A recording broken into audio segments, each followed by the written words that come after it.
كل السكر والراجل ده بس أنا ابويا عاوز يشرب شاي. هو يشرب واحنا ما نشربش. يا حجاج يا حجاج يا حجاج يا حجاج. ما بنعرفش نقعد في البيت ده شويه. اجي. ايوه. هات كل السكر اللي ابويا عطالك امبارح. طب يعني ده لسه عاطيه امبارح، اول ما جاي ياخدوه. طب ما احنا لسه ما جبناش التموينه، ما اجيب التموينه هبعتهولك.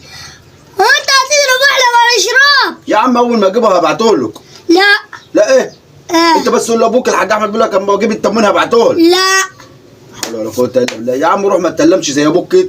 ابوك ده انا قبل ما خدت منه كل سكر لما عقدني في عيشتي. عاوزين كل السكر دلوقتي ما احنا ما جبناش التموين لسه عشان هبعتهولك.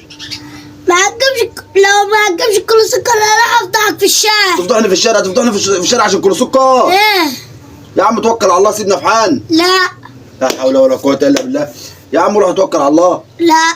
اطلع بس يلا كده، خلينا في الباقي. والله انا هفضحك في الشارع. يا عم روح افضحني في الشارع. تفضحني في الشارع عشان كل سكر؟ روح يا راجل.